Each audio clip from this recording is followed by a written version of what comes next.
said players get validation in this league from winning. How nice was it to do it this way, where you had to come up with big play after big play in the fourth quarter?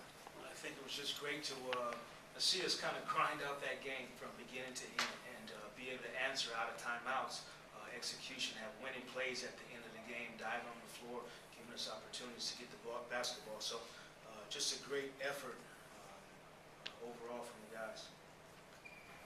Coach, just 7 guys tonight. Is that something that maybe you thought about doing, shortening the rotation going into the game, or is that something that developed over the course of the game? Just how did that happen? It was a little bit of a thought process, Evan, of the game. The thought was there coming into the game, shortening the rotation, just spinning the bigs a little bit and spinning the smalls. And that's a team that has got veterans on the team with Wallace and Jeff Green, and a lot of areas would have presented matchup problems for us throughout the course of the game. And even though you shortened the rotation, you still played Kyle Quinn tonight. How huge was he for you in the first half and even down the stretch? Yeah, I continue to tell the guys that at the end of the day, you want the respect and trust of the coaching staff and your teammates, and he's earning that. He's first sub into the game today, and he's doing a lot of good things for us. And I think the game is slowing down a little bit for him. Decision making, he has a ISO, a busted play at the top of the key tonight against Olenek, and doesn't panic, gets to the rim, gets fouled. So I think we're seeing some growth from Kyle Quinn. In the first quarter, they outscored you 26-18. Second quarter, you come back, you outscore them by 15. What changed from the first quarter to the second quarter? Well, they made some tough shots at the beginning of the game. I think A.B. Bradley started out pretty hot, making some jumpers. We adjusted a little bit of how we were covering him. I think that helped us. And overall, then we were able to score a little bit. We got the pace of the game. We talked about that in the huddle, just increasing the pace of the game a little bit. Jacque, 36 free throws attempts. That's most in a long, long time. What's that a sign of? I think it's a sign of sharing the basketball. I think that was one. The fact that we were able to get the ball moving from side to side and really get them on their heels a little bit and attack the rim. We had that little lull in the third where we held the basketball. The great thing is the players acknowledged it in the timeout. We made a little bit of an adjustment and we moved the ball. You might have been asked this. You only played 7 guys. Was that just the product of the game? You wanted to get off the schneid, or you're getting prepared for the playoffs, or what was that? Just the 7 guys?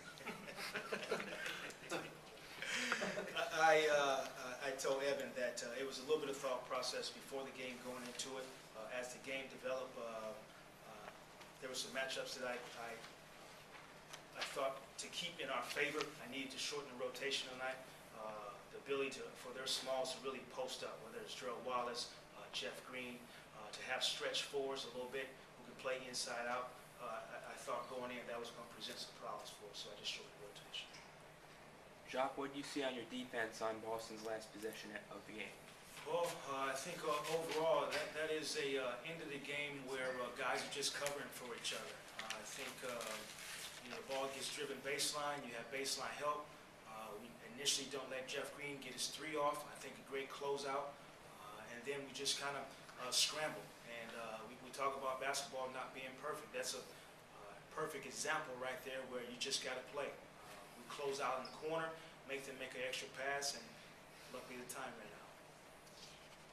Coach, Glenn has been a little bit down during this winning streak, or during this losing streak, but he had 11 points in the fourth quarter and attacked the paint relentlessly. Just talk about what you got out of him in that fourth quarter.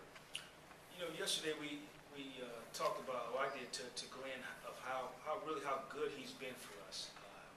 We asked him to do a lot, and I told him yesterday, we asked you to guard Marcus Aldridge, Dirk Nowitzki, DeMarcus Cousins, Al Jefferson, and the list goes on and on without Nick, and we appreciate what he's doing. It's definitely affected him on the other end of the floor, just guarding those big guys throughout the course of the game. I think tonight, with the shorter rotation, we were able to spin the bigs a little bit, get him a breather, get him back in. He stayed fresh, and I think that was good for us in the fourth quarter. Coach, everyone but each one had more than 5 rebounds or more tonight. Was that something that you stressed that everyone needed to kind of combine and rebound better with Nick out still? that probably was the last thing I said going out of the huddle before the game, is that the Smalls had to rebound for us. They're a big group. At one point, they had Gerald Green at the 2, Gerald Wallace at the 3, and then 2 other bigs in the game. So that's a big lineup. So we needed our Smalls to come back in and help. Jacque, what are your thoughts halfway point of the season? Obviously, you don't have Nick, so everything's kind of skewed, but what do you see that you want to get better at after this 41 games? Brian, to really kind of sum it up, we've gotten better as a ball club.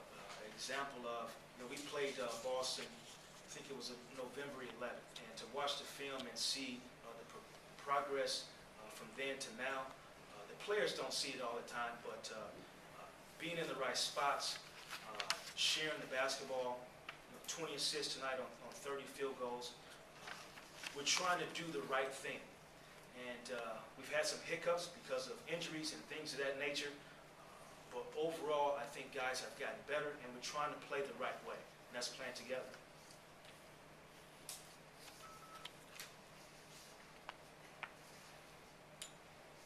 Second half of the season, any thoughts of making any changes, considering where you are in this rebuild? I leave all that up to Rob as far as personnel changes, as far as getting guys back to healthy to play. There's going to be another adjustment period for us then when Ronnie gets back, when Nick gets back, and so unfortunately we'll have to do some adjustments as far as on the floor when those two come back. In the team's first 41 games, you guys have had your struggles in close games. Tonight wasn't the prettiest finish, obviously, but what does it mean for this group gaining confidence in those situations that they were able to find a way and pull it out tonight and execute it?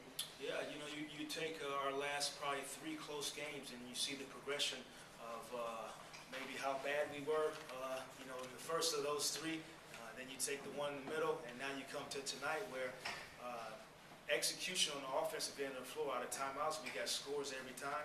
At least we executed, got to the foul line. We made winning plays at the end of the game. Glenn diving on the floor and Vic diving on the floor, Glenn getting a rebound, those are winning plays. And so for us to be in that environment, to go through a Chicago 3 overtime game, that helped us tonight.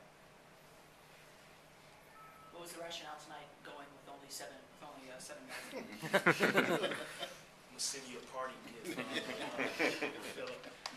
Like I told Evan and Brian, and I'm going to tell you, I had the thought going into the game because of some of those matchups, their stretch bigs, their ability to post up, drop the ball down to Green, which gave us problems anyway, and also Gerald Wallace. So just shorten the rotation because of matchups. That's it. Yeah, Anyone else on that?